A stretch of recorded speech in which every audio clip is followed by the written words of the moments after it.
तो हम लोग condition for maximum starting torque हम लोग कर चुके थे, ठीक है। और condition for maximum starting torque में हमने देखा था कि जब रोटर रेजिस्टेंस रोटर रिएक्टेंस के बराबर आ जाता था, यानी जब R2 = X2 होता था, तो हमारा स्टार्टिंग टॉर्क के मैक्सिमम होने के लिए हमें कंडीशन मिल जाता था। यानी जब rotor resistance per phase at standstill, rotor reactance per phase at standstill के बराबर हो जाएगा, तब हमें मैक्सिमम स्टार्टिंग टॉर्क मिलेगा, ठीक है। तो ये सारी चीजें हम लोग देख चुके थे।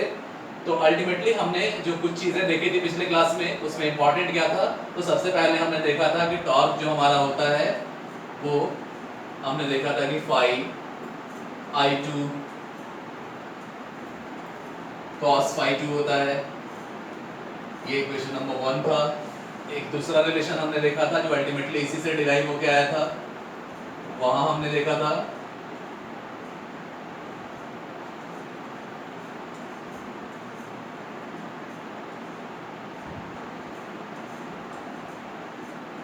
ये आता था, ठीक है।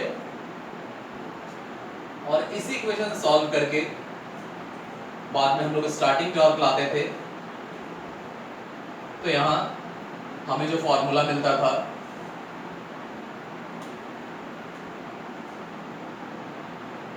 वो अल्टीमेटली हमें 3/2π/ns E2² R2 upon R2² plus X2² मिलता था, ठीक है। तो ये टॉर्क के अलग अलग इक्वेशंस को हमने देखा और अल्टीमेटली हमारा स्टार्टिंग टॉर्क मिला। और हम लोग क्या करते थे, तो हम लोग डिफरेंशिएशन का मैक्सिमा और मिनिमा अप्लाई करते थे, और मैक्सिमा मिनिमा अप्लाई करके इसका डिफरेंशिएशन हम लोग लेते थे विद रिस्पेक्ट टू R2। यानी अल्टीमेटली हमने क्या किया था, तो हमने स्टार्टिंग टॉर्क का डिफरेंशिएशन कर दिया था विद रिस्पेक्ट टू R2, और मैक्सिमम मिनिमा के रूल के हिसाब से उसको हमने 0 से इक्वेट कर दिया था, और उसको सॉल्व करने के बाद जो हमें मिला वही कंडीशन था हमारे मैक्सिमम स्टार्टिंग टॉर्क के लिए। और इसको सॉल्व करने के बाद हमें कंडीशन मिला था कि हमारा rotor resistance per phase at stand still हमारे rotor reactance per phase at standstill के बराबर होगा, तब हमें स्टार्टिंग टॉर्क मैक्सिमम मिलेगा। तो ये सारी चीजें हम लोग देख चुके थे पिछले क्लास में, आज हम लोग उससे आगे कंटिन्यू करेंगे, ठीक है। यहाँ तक समझने में किसी को कोई परेशानी नहीं हुई? यहाँ तक सबको समझ में आया? रिप्लाई? Yes sir. ठीक है। तो आगे आज हम लोग फर्दर आगे हम लोग टॉपिक को कंटिन्यू करते हैं, ठीक है। अब इसी इक्वेशन से हम लोग सप्लाई वोल्टेज के टर्म में भी देखेंगे, ठीक है। हमेशा ध्यान में रखना है कि ये जो वोल्टेज है ना, ये जो वोल्टेज है रोटर के कंडक्टर के अंदर इंड्यूस्ड ईएमएफ है। जाहिर है ये सप्लाई वोल्टेज नहीं है, क्योंकि सप्लाई वोल्टेज हम लोग कहां देते हैं, स्टार्टर पे देते हैं, ठीक है। ये रोटर के कंडक्टर के अंदर जो ईएमएफ इंड्यूस होगा वो वोल्टेज है, ठीक है। लेकिन हम लोग देखेंगे कहीं ना कहीं ये वोल्टेज भी अल्टीमेटली डिपेंड तो करेगा स्टार्टर पे सप्लाइड वोल्टेज के, ठीक है। तो उसी को हम लोग देखेंगे। तो टॉपिक दे दीजिए effect of change in supply voltage, effect of change in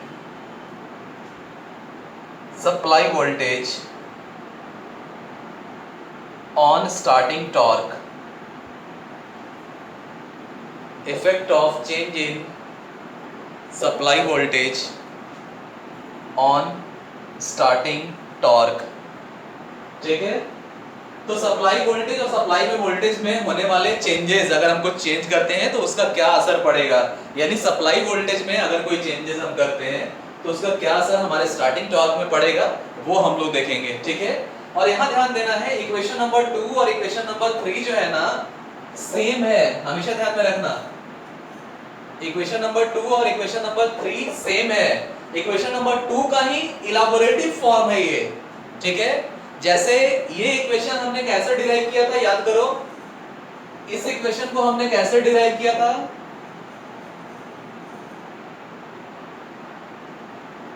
याद करके बताइए कैसे डिराइव किया था हमने इस इक्वेशन को। यस, पावर और टॉर्क के बीच का रिलेशन जो था ना उसको यूज करके हम लोग डिराइव किए थे। यानी हमें पता है कि power is equal to torque into omega. इस रिलेशन को यूज करके हम लोग इसको डिराइव किए थे, ठीक है। लेकिन अगर ध्यान दो तो इस इक्वेशन को यूज करके भी हम इसको डिराइव कर सकते हैं।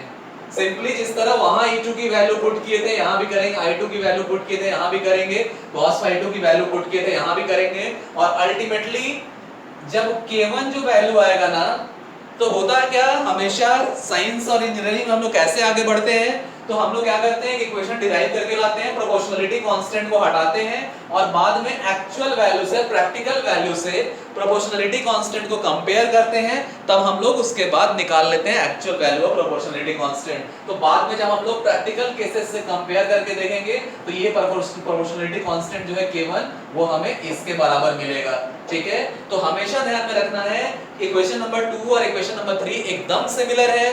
बस ये ध्यान में रखना है कि equation number 3 is the elaborative form of equation number 2, यानी इसी का विस्तृत फॉर्म, इक्वेशन नंबर 2 का डिटेल्ड फॉर्म, विस्तृत फॉर्म इक्वेशन नंबर 3 है, ठीक है। ये हमेशा याद में रखना है। तो हम लोग चाहें तो इक्वेशन नंबर 3 को इससे भी डिराइव कर सकते हैं या इक्वेशन नंबर 2 से डिराइव करके यहां पहुंच सकते हैं। हाँ, अंतर क्या होगा कि इक्वेशन नंबर 2 से डिराइव करके हम लोग यहां पहुंचेंगे तो ये जो टर्म है ना, ये पूरा का पूरा सेम मिलेगा, ठीक है। ये टर्म पूरा का पूरा सेम मिलेगा, बस यहाँ पर K1 हमें मिलेगा। तो बाद में रियल वैल्यूज से, प्रैक्टिकल वैल्यूज से कंपेयर करके हम लोग देखेंगे और उसके बाद हम लोग जब कंप्यूट करेंगे तो अल्टीमेटली हमें ये डेटा मिलेगा। यानी दोनों तरीका है इसको डिराइव करके लाने का और दोनों इक्वेशन हमारे लिए सेम है, हम ये यूज करें या वो यूज करें, ठीक है। अब हम लोग आ जाते हैं अभी जो हमारा टॉपिक है उस पे, effect of change in supply voltage, ठीक है, ऑन स्टार्टिंग टॉर्क। तो सप्लाई वोल्टेज का स्टार्टिंग टॉर्क पे क्या फर्क पड़ता है उन चीजों को हम लोग देखेंगे। तो अभी क्या है, अभी ये कहने का मतलब क्या था कि चाहे तो हम लोग ये सेकंड वाला टर्म लिखें और यहाँ पर हम K1 भी लिख सकते हैं, बात बराबर है, या चाहे तो हम लोग इसको पूरा पूरा लिखें, बात बराबर है, ठीक है। तो अल्टीमेटली हमारा जो टॉर्क का इक्वेशन है, अल्टीमेटली जो हमारा टॉर्क का इक्वेशन है, स्टार्टिंग टॉर्क का इक्वेशन वो है क्या, तो 3/2 पाई ns E2 square R2 divided by R2 square plus X2 square, ठीक है। अब है क्या, आपको पता है कि आपके रोटर कंडक्टर के अंदर जो इंड्यूस्ड ईएमएफ है वो किसकी वजह से है, तो आपको पहले ही बता चुके हैं कि जिस भी इंड्यूस्ड ईएमएफ का वैल्यू हम लोग निकालेंगे, चाहे डीसी मशीन से केस में निकाले, चाहे एसी मशीन के केस में निकाले, एसी मशीन में भी रोटेटिंग मशीन के केस में निकालें या स्टैटिक मशीन के केस में निकालें, यानी ट्रांसफार्मर के केस में भी अगर हम इंड्यूस्ड ईएमएफ का इक्वेशन निकालें, सिंक्रोनस मशीन के केस में भी अगर हम इंड्यूस्ड ईएमएफ का इक्वेशन निकालें, इंडक्शन मशीन के केस में भी अगर हम इंड्यूस्ड ईएमएफ का इक्वेशन निकालें, और इवन डीसी मशीन के केस में भी अगर हम इंड्यूस्ड ईएमएफ का इक्वेशन निकालें, तो हर बार हम लोग देखेंगे कि इंड्यूस्ड ईएमएफ का इक्वेशन फाई के प्रोपोर्शनल रहता है, ठीक है। यानी फ्लक्स पर पोल के प्रोपोर्शनल रहता है, हमेशा हर केस में हमें यही मिलेगा, ठीक है। कोई भी इक्वेशन हम लोग डिराइव करते हैं हमें हमेशा यही मिलेगा, यानी और होना भी चाहिए, क्योंकि mathematics is the language of engineering. Mathematics में जो हमें मिल रहा है ना, वो अल्टीमेटली हमारे इलेक्ट्रिकल इंजीनियरिंग के कांसेप्ट को आप तक पहुंचाने का एक जरिया है, एक लैंग्वेज है। मैथमेटिक्स के फॉर्म में, मैथमेटिकल इक्वेशन के फॉर्म में जो भी चीजें हम लोग दिखा रहे हैं वो कहीं ना कहीं हमारे इलेक्ट्रिकल इंजीनियरिंग के कांसेप्ट को आप तक पहुंचाने का एक लैंग्वेज है। आपके इलेक्ट्रिकल इंजीनियरिंग के कांसेप्ट को मैथमेटिकली हम लोग यहाँ इक्वेशन के फॉर्म में शो कर रहे हैं, तो होना भी चाहिए, क्योंकि आपको पता है कि जो भी इंड्यूस्ड ईएमएफ होता है तो as per Faraday's laws of electromagnetic induction वो rate of change of flux linkage के बराबर होता है, यानी जाहिर है फ्लक्स के प्रोपोर्शनल होगा, ठीक है। तो हम लोग जानते हैं कि रोटर कंडक्टर के अंदर जो इंड्यूस्ड ईएमएफ है एट स्टैंड स्टिल, यानी E2 जो है वो डेफिनेटली फाई के प्रोपोर्शनल है, और फाई क्या है तो आपको पता है, phi is the stator flux पर पोल, ठीक है। तो एक डिपेंडेंस इक्वेशन आपको ये मिल जाता है, ठीक है। और इसी इक्वेशन को आपको पहले ही बता चुके हैं कि कांस्टेंट के टर्म में भी लिख सकते हैं, चाहे तो इसको कांस्टेंट के टर्म में लिखें, तो इसी इक्वेशन को हम लोग ऐसे भी लिख सकते हैं स्टार्टिंग, और मान लो इसको K1 से इंडिकेट कर देते हैं, क्योंकि आपको पहले बता चुके हैं कि इक्वेशन नंबर 2 और इक्वेशन नंबर 1 एकदम सेम है। तो चाहे तो हम लोग ऐसे भी लिख सकते हैं, कोई फर्क नहीं पड़ता है, ये लिखें चाहे वो लिखें, कोई फर्क नहीं पड़ता है।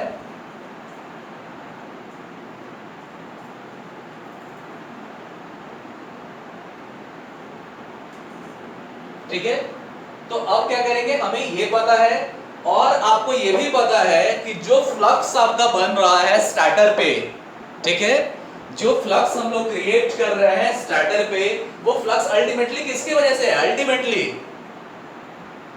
फ्लक्स कैसे बन रहा है स्टार्टर पे? तो जाहिर है हम जो सप्लाई दे रहे हैं स्टार्टर पे, जो हम लोग वोल्टेज सप्लाई दे रहे हैं, उसी के वजह से करंट फ्लो कर रहा है स्टार्टर में।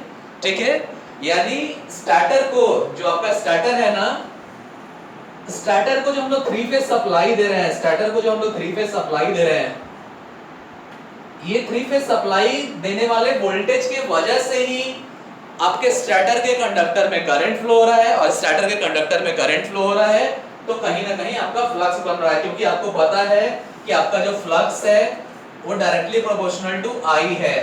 ठीक है, या ऐसे भी कह सकते हैं flux is directly proportional to number of turns into current. ठीक है, तो जाहिर है फ्लक्स बन रहा है करंट के वजह से, और करंट किसकी वजह से है? तो अप्लाइड वोल्टेज की वजह से।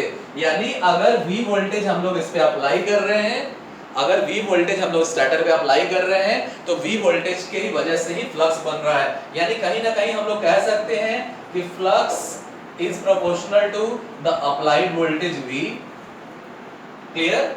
यानी अप्लाइड वोल्टेज, जो हमने स्टार्टर पे जो वोल्टेज अप्लाई किया, उसके वजह से स्टार्टर फ्लक्स पर पोल बना, और स्टार्टर फ्लक्स पर पोल के वजह से आपके रोटर कंडक्टर पे ईएमएफ इंड्यूस हुआ, क्योंकि Faraday's laws of electromagnetic induction के हिसाब से वहां पे रिलेटिव वेलोसिटी है synchronously rotating resultant magnetic flux और रोटर कंडक्टर्स के बीच में, जिसकी वजह से as per Faraday's laws of electromagnetic induction और उसके भी डायनामिक फॉर्म की वजह से rate of change of flux linkage हुआ और रोटर कंडक्टर्स पे ईएमएफ इंड्यूस हुआ।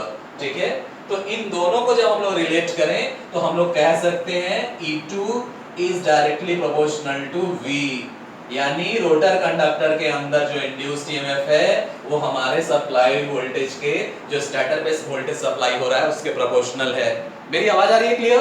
बताइए। Yes sir. ओके, ठीक है, तो समझ में आया?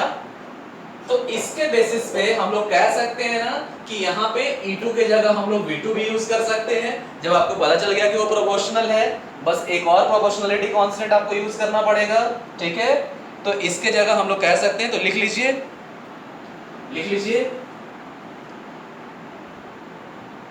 as we know that, ये सारा लिख लीजिएगा, as we know that, ये तीनों लिखने के बाद ये लिख लीजिएगा, E2 is directly proportional to V, E2 is directly proportional to V, comma देके IE, दैट इज का शॉर्ट फॉर्म IE, IE के बाद फिर कॉमा देके लिखिए,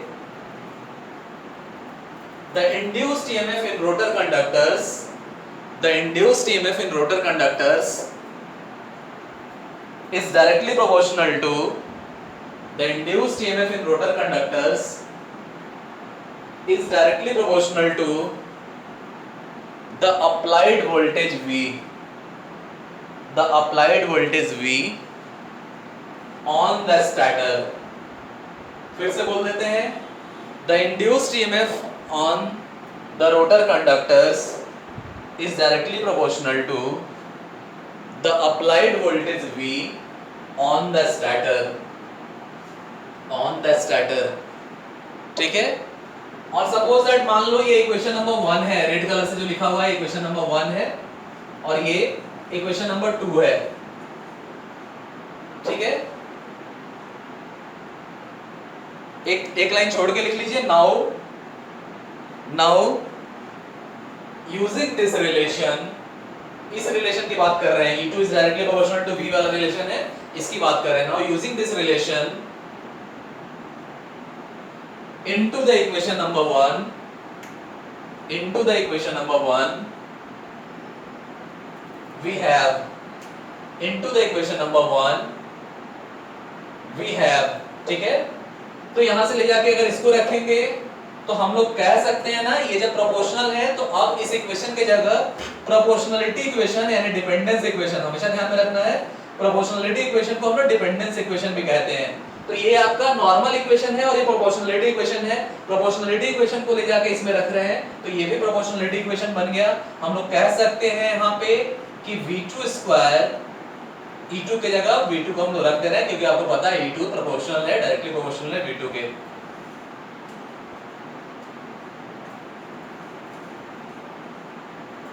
ठीक है। और अब प्रोपोर्शनलिटी हटाने के लिए, इसको इक्वेशन में कन्वर्ट करने के लिए एक और प्रोपोर्शनलिटी कांस्टेंट हम लोग ले लेते हैं और तब इसको इक्वेशन में लिख देते हैं।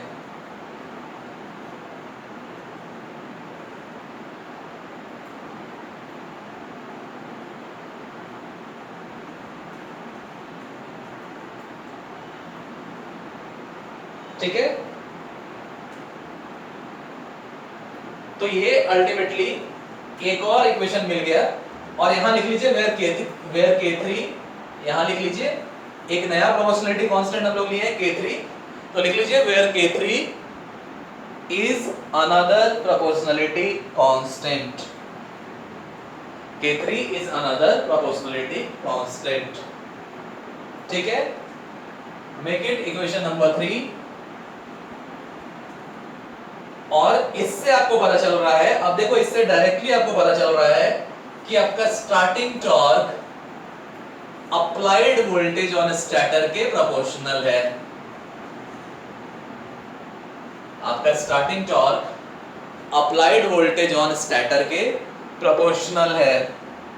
ठीक है, अब इसी को पॉइंट वाइज लिख लीजिए, यानी जाहिर है। अब देखो इसमें भी क्या है, आपका सबसे इंपॉर्टेंट क्या है, सब लोग ध्यान दो यहाँ पे, सबसे इंपॉर्टेंट क्या है कि आपका स्टार्टिंग टॉर्क जो है ना वो डिपेंड कर रहा है अप्लाइड वोल्टेज के स्क्वायर पे। ठीक है, यानी थोड़ा सा भी अगर हमारे सप्लाई वोल्टेज में वेरिएशन आता है तो टॉर्क में बहुत बड़ा वेरिएशन आएगा। ठीक है, क्योंकि इसके स्क्वायर पे ये डिपेंड कर रहा है, तो वोल्टेज में अगर थोड़ा सा वेरिएशन आता है तो उसके स्क्वायर टाइम्स आपके टॉर्क में वेरिएशन आएगा, यानी थोड़ा सा भी आपके सप्लाई वोल्टेज का फ्लक्चुएशन टॉर्क में बहुत बड़ा बदलाव ला देगा। यानी टॉर्क बहुत सेंसिटिव होता है इसका वोल्टेज के प्रति, हल्का सा भी वोल्टेज का फ्लक्चुएशन टॉर्क में बहुत बड़ा बदलाव लाएगा, क्योंकि वोल्टेज का फ्लक्चुएशन हो रहा है और वोल्टेज के स्क्वायर पे डिपेंड कर रहा है टॉर्क। ये एक इंपॉर्टेंट पॉइंट है यहाँ पे। ठीक है, तो लिख लीजिए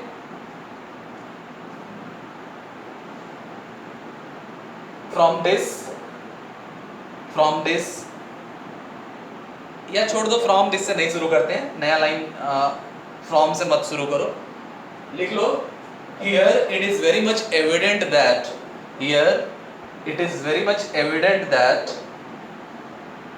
the torque is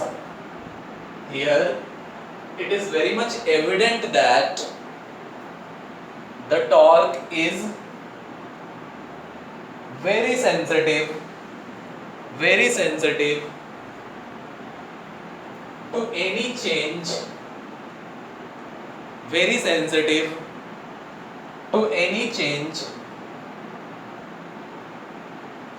in the supply voltage।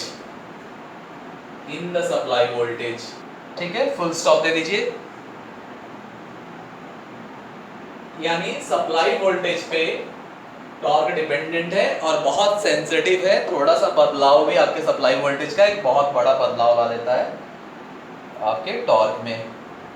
Full stop दे दीजिए और नीचे लिख लीजिए इंपॉर्टेंट करके, इससे आपको पता चलता है। एक अगर केस हम लोग देखें तो केस में हम लोग देख सकते हैं, लिख लीजिए नीचे अगले लाइन में इंपॉर्टेंट करके, a change in 5% of the supply voltage,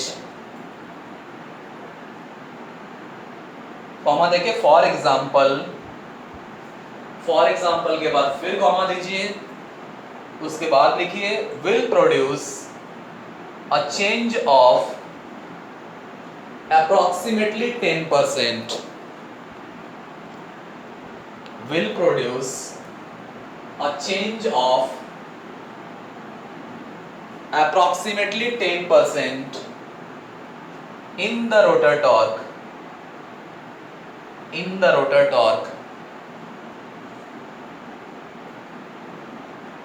ठीक है।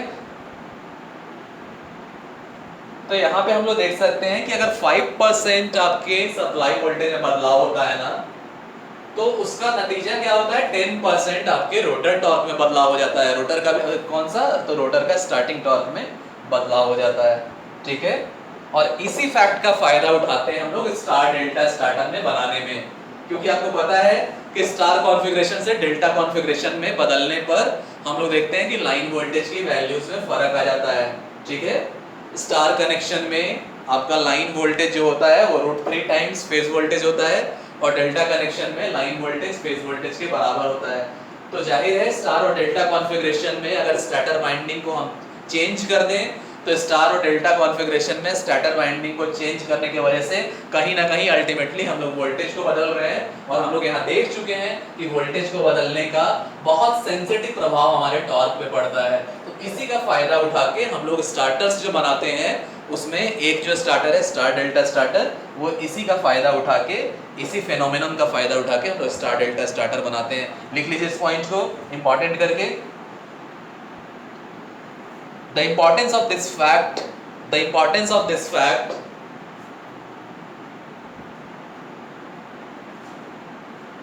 is such that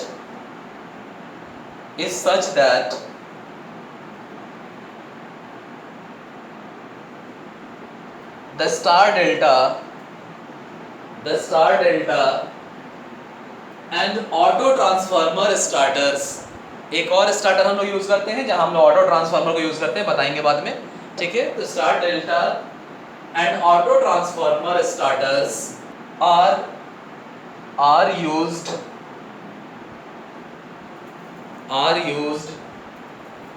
based upon based upon this principle, या ऐसे कर दो this